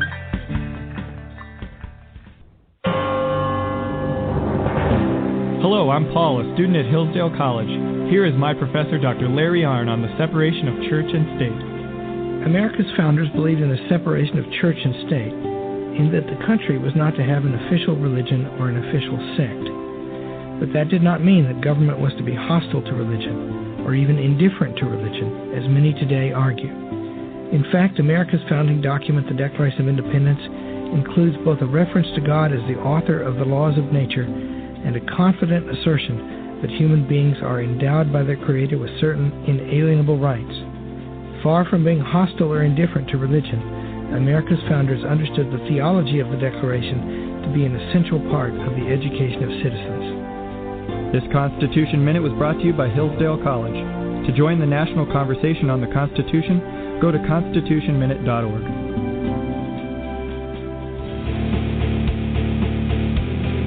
Hi, this is Rooster from Outcry Radio. Catch me here on Blog Talk Radio every Saturday night at 11 p.m. Eastern Standard Time. Or follow my blog at conservativeoutcry.net. Now, back to the Sackheads. Hey, we're back here on the Sack Head Radio Show. Thank you, Rooster. Happy birthday, old man. We are talking about the number one geopolitical threat to our nation, which is Russia. Obama. I'm sorry, Russia. Sorry, Russia. Geopolitical. You read that wrong. I Did you have your notes upside down? So I did. You read it Russia backwards. and Obama. If you read Obama backwards and upside down, it spells Russia. Clint must be reading my T-shirt. That's a cute blue and white striped Russian Navy sailor shirt that you have on, though. I know. I like the low neck. Yeah. You know, it really accentuates my with that clavicle. one chest hair poking out. It's cute. It's only one. I missed it. I'll get it tomorrow. Tomorrow's a shave day. So as we're going in, we're talking about, that's so wrong. We were talking about the different places that Putin is starting to talk. And listen, everyone's already said Latvia. Everyone's already said Lithuania. There's a couple other ones there. All of them are places that have the old industrial war machine. I'd like to get your opinion, Jake, on why he's felt compelled or able to get away with this on the international. Why do you think Putin is acting the way he does? I don't know why Putin is acting the way that he. Okay, let me rephrase that. Why is he able to get away with it? And he knows he seemingly knows that nothing's going to come about right now. I don't think that he knows. I think that he is being emboldened by it. I think each one of his steps is one flexing the Russian might. It is something that if you believe the myth, then it is true. It's no longer a myth. And also that he is truly testing the waters. He is trying to see what the international outcry will be for his actions. Where he goes from here is completely unpredictable. Anyone that can predict, I don't care how many friggin' body interpreters that the CIA hires, looking at his body movements and having opinions on those different things, no one can predict what his next step will be. And nobody thought that within days of the closed Olympic ceremonies that he would invade another nation. I mean, who saw that coming? But he did throw out all those signs. Everyone talked about after the fact, and of course it was after the fact. He had this Russian drill just over the border from Crimea where he had 100,000 troops or whatever it was, all this armor, air cavalry, et cetera, et cetera. There had been hints at Crimea, and everyone saw what was going on in Kiev right there. And I think he kind of masked that as this is if they get out of control, they don't affect us. And we kind of bought it. But, you know, that's one of those countries. It's almost like North Korea. If North Korea showed up at South Korea's door and they start massing all of a sudden, and they do have resources there. But they do that. But not like this. Correct. They run their drills and stuff like that. And North Korea, unlike Russia, doesn't like to show their hand because we all know they're very outdated and they're afraid to show their hand. Putin is not afraid to show his hand. He's not afraid to give you a hint of what could come. It goes back to that strength thing. So it brings you up now where, nobody necessarily saw it coming, but we all kind of knew something was going on. When you hindsight's 20/20, granted. Of course. But you brought up a good point at the break is you didn't think the EU's response would be so flaccid.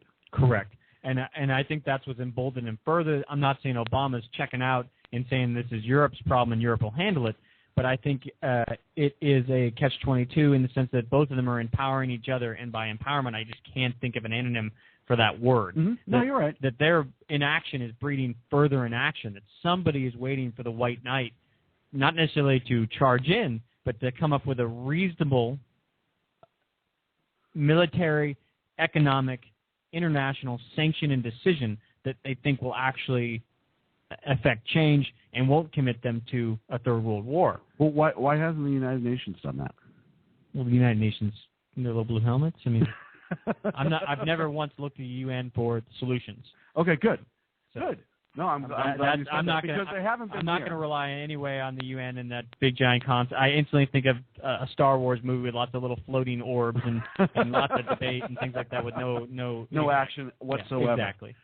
So it brings you to NATO now. We've put planes in Latvia. We've put planes in Poland. We've increased the air controls over the air patrols over that area. I think there's some more naval resources starting to move into the region. Not ours, but I think other countries are sending it in. Do you think that that's going to be enough to deter him? No. Economically, like I said, we got into some economic ideas there. One of the things that we had the quote last week by one of the deputy prime ministers who essentially called Obama a fool for the sanctions against those leaders. What do you think that they should do? I don't pretend to know. Okay. I think this is a no-win situation. We're getting close to the trenches, people, and it's going to be ugly. It's going to be brutal, whether it's going to be economic or whether it's going to be military. This is going to be a very tumultuous time, and there's going to be lots of contrary arguments. There is going to be a defense against anything that's decided to do, and there's going to be a strong opposition for any decisions that's made. This is a terrible situation, and much like before we went to break, the analogy was made to a criminal act. That's where we're at here, you know. And just one more question on that: Do you think that Obama should be doing more? Yes. Okay. And I'm not saying that you're going to give him suggestions, but no, I couldn't cite specifics overtly, but I would agree that especially given the I'm not saying he should rise to the threats of ineptitude that have been lobbied against him, but that is the theater that we're in, that he is being seen as weak on numerous topics prior with dealing with Russia, and he's been seen weak in this particular issue. He has to rise to that a little bit. I'm not saying he's got to invade right now. I'm not saying he's going to park an M1A1 Abrams right on the border, but Obama has to understand that, and he has to react accordingly. He has to, either that or he has to better educate the American people what he's doing and why he's doing it. So what can he do? You asked us what we would do. What would you do? There's a reason I do the government job that I do, and I'm not the President of the United States, because I do not envy anyone in this situation, because agreed. I'll agree with he'll be judged. He might be judged for centuries based on the decisions he's about to make, which that's the job he signed up for. And he will be. If he is flaccid on this, he will be the president that got us into a second Cold War. Pardon me. He will. Right. Do you see that as a potential outcome? Of course it is. I do, and I'd like to make analogies to the First World War, but the difference there is it's not analogous, because the America of 1916, 1914, 1917, when we eventually joined in, is not where we were now. Right. So, but that's what I see this movement is akin to, is the movements that were made in the First World War, not so much the Second World War by Hitler, but it's a very different America now. So it's hard for me to draw analogies in our history and in our military history to draw on what could be done and how a world leader would be judged. In World War I, America was very they were very hesitant to get involved in the war. Woodrow Wilson ran on a non-war platform before a couple months later getting us into the war. Right. Correct. So, and I think America is very much anti-war now. We're war weary. So I see parallels there. I do too. And you have to remember, World War I, really still feeling the out effects of the Civil War, which was this when was the Spanish-American War was right around then. But we were also the Civil War that was like different. No, it wasn't. I was confused. Sorry. Hey, every once in a while. But we were also a war-weary country, and we just weren't all that ready to go in that regard. Yeah, I see what you're saying. I mean, no, you lost us both. No, we're both out. I get it. War confused the hell out of me. Sorry, it's not the same as having 50,000 troops committed. No, I mean, Spanish-American War. You're talking right about turn of the century. Yeah. 1998, 99, somewhere in there. So like 20 years. You're talking within 20 years. Right. 20-year period. Civil War, dude. That was great. I'm like, I don't. Thank God for the monitor, because when I heard myself say it, I was like, oh yeah, it doesn't make any sense, does it? Right. I knew what I wanted to say. It just didn't come out. Sacco put that on the teleprompter, I think, to screw with it, because we talked to him about this in pre-production.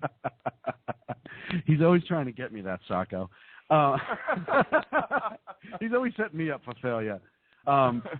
So I think there is some parallels there, but there's also some parallels for Putin in World War II as far as how Hitler moved. And like he moved very gracefully, especially when he was on ice. He was a prancer. I saw him at that was History of the World. When he put his hockey helmet on backwards. When he was Hitler on Ice, right? Hitler on Ice. That documentary. It was the same one that had Jews in space. Oh, that was a movie. It was a documentary. That's what I thought. It's fairly accurate. So, at the end of the day, everyone has to stand up, right, wrong, and indifferent, and start to move different plays into how they're going to deal with Russia. You definitely need Europe to stand up a little bit more. And what was Jake's solution? Well, let me ask you this. This maybe. No, I asked you a question. No. You can't do that. No, I'm pulling a Jake. All right. All right. It's a verb now too. It's not just an adjective. Okay, it's a verb. If you pull a Jake, you have to be really drunk and fall down the stairs. But specifically, like Putin, what do you see his end game is? What is his motivation? Putting the band back together. I think so. But okay. It's reestablishing the Soviet Union and communism and the spirit of influence throughout Europe. Okay. And we're agreed this is a bad thing. Yeah. Yeah. Okay. I just got to know. I just got to make sure that I'm understanding. We've said before, I think he sees how China is working their style of communism. Hang on a second. He still didn't. He's Jedi mind tricking us right now. I'm jaking you. He's not answering the question. He's jaking out right now. What is the response? What would you? You're President Jake. I'm President Jake. You're President Jake, and you're of the Jake party. Right now, you got to picture Will Ferrell portraying W. And this is hard. Okay, I didn't sign up for this. I have you in the contract. Okay. What do you do, or what are reasonable moves to do? Because he is very weak on this. Right. We gave very specifics about economics and so forth, and prepositioning military assets and the missile shield and so forth. Right. Absent going into Russia or using any kind of military force. So what would your response be different? If so, how? Potentially, but we don't know what's going on behind closed doors, because at the end of the day... No, what would Jake do? It's one world, but you'd have to meet with European leaders and get a real sense of what you're doing in their backyard. I mean, realistically speaking, and get a real sense of what the world wants to do here, and how do you address a dictator of this level? I mean, how have we addressed dictators of this level before? Poland wanted that missile shield. Yes. Correct. And in the past, whenever we've had... I'm using the word dictator very loosely to define Putin as a dictator, because he's not exactly that, but his actions are very dictator-like. Mm-hmm. So the things that he's doing are very much like, so look at other dictators in other nations, and what have we done that affected change? And typically it's always been isolation. We've isolated, we've cut them off for the rest of the world, and I don't think we can do that with Putin. And we can't. He supplies too much energy. I know, and that's half the problem, that we're looking into our bag of tricks. We're looking, and we don't have the same tools to address this. We do, but we're not implementing them. We're What's not. What's the tool? What do you got? I just told you we drill a baseball bat with a nail in it. Yes. We drill. We increase our own energy. Not in Alaska, because they're about to join with Russia. Right, everywhere but there. Right, they were porked. We're going to start fracking Tennessee. Frack off the California coast. Yeah. But there's. I talked to the SEALs. They're not cool with that. Tough. We need energy to stop Russia. Well, they're delicious. We just kill them. They're delicious. Wear their skin, eat their blubber, and beat their babies. Right. So I assume they would die of sadness.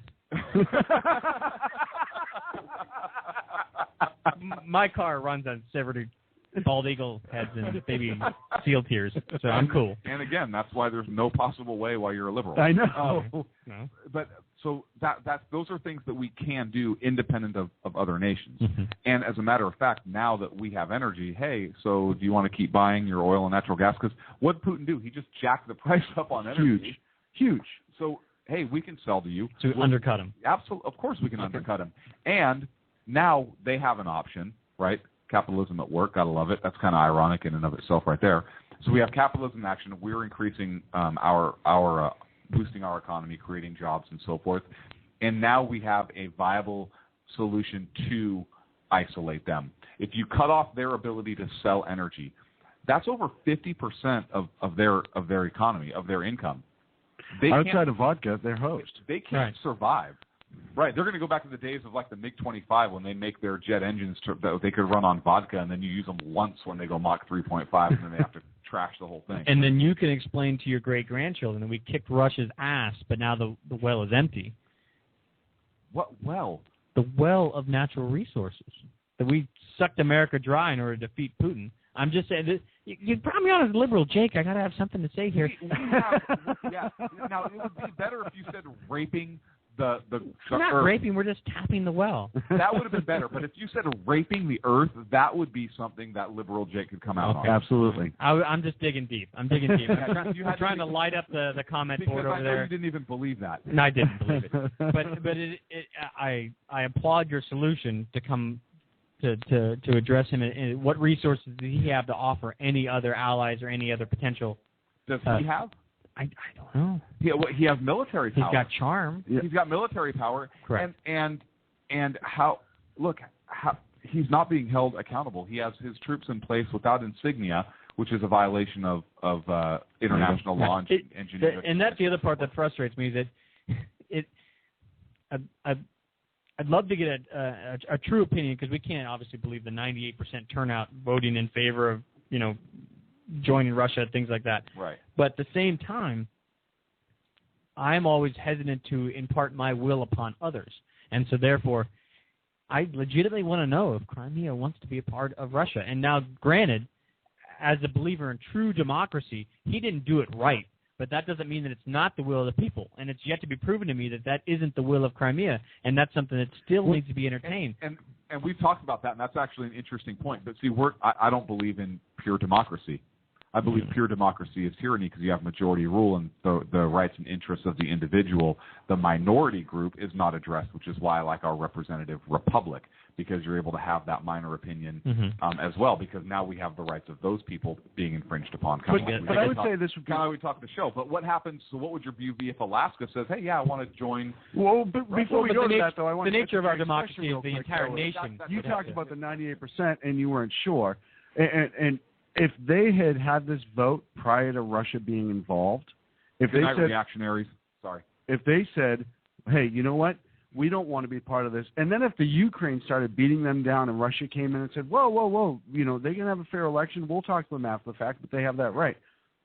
We're living in a totally different world at that point. Correct. That's not what happened. Correct. Russia intentionally messed with local politics down in the Crimea region. I'm sure there's going to be arguments coming out for years that they may have had something to do with the uprising in Kiev on one side or the other because they controlled that president at the time who was in there. And the only reason that it got to the point in Crimea as it did is because that president allowed it. He knew what was going on. He never said anything. He wanted back to Russia because he was probably promised a seat at the big table. So your argument of, if that's the will of the people, we don't honestly know because there was never a true vote put in place. Correct. We don't know, but let's say, for the sake of Jake's point, let's say it was. It was. Let's say it was the will of the people. It was the will of the people. Okay, so even so, you can't go in, and I bring it back to Alaska because I think it's interesting that popped today that there's this petition out there and that people are signing. There's also a petition to friggin' send Justin Bieber back to Canada. Which they signed. should do. I did sign that. I know you both did. Let's say Alaska votes overwhelmingly to join the people, not the legislature, but the people of Alaska vote to join Alaska. The people of Alaska vote to join Alaska. Russia. Gotcha. What do we do?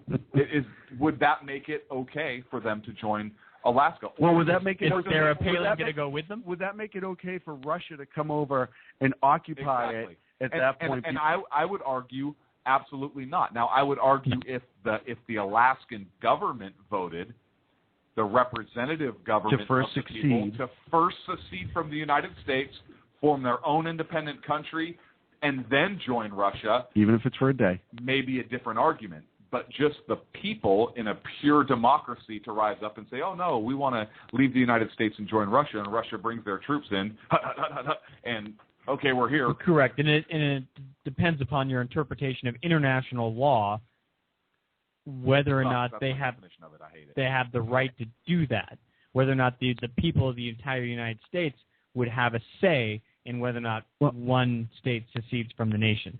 Well, it's one of those things, too, where, like I said, if they voted to secede, like Clint said, and we showed up and we started beating them down, if they sent the military in or whatever, or DHS or whoever, and started beating them down, and what? Nothing. I just threw it out there. Right. No, nothing. Then honestly, if Russia turned around, they're like, whoa, we have to help these people. It doesn't matter where they want to go. That's a different approach, but that's not what is happening. So this is the equivalent of Russia showing up before the vote takes place, and then you have this lopsided vote. Do we, as a nation at that point, turn around and try to intervene? And I would say at that point the answer would be yes, because it's still a state of our country.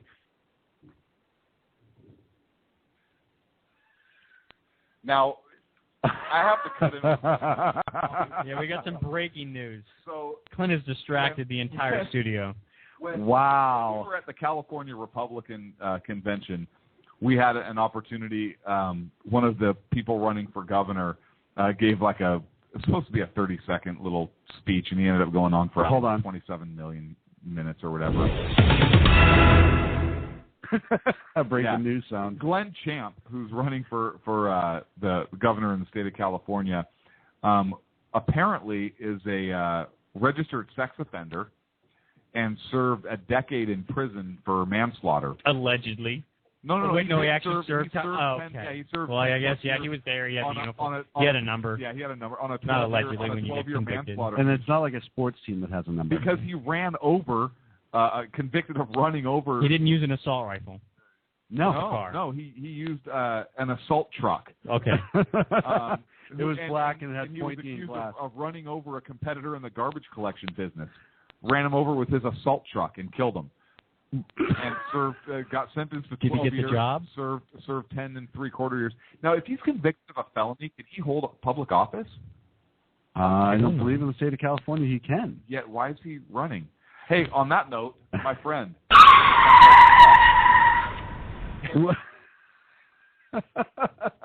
It's been a pleasure. It has been a pleasure. Jake, it has been an absolute pleasure. Jake from the Jake Party, thank you so much. It was my pleasure to Jake all over you. How's he getting our jokes out tonight? Taco, he was talking to you. He was talking to you, talking that up.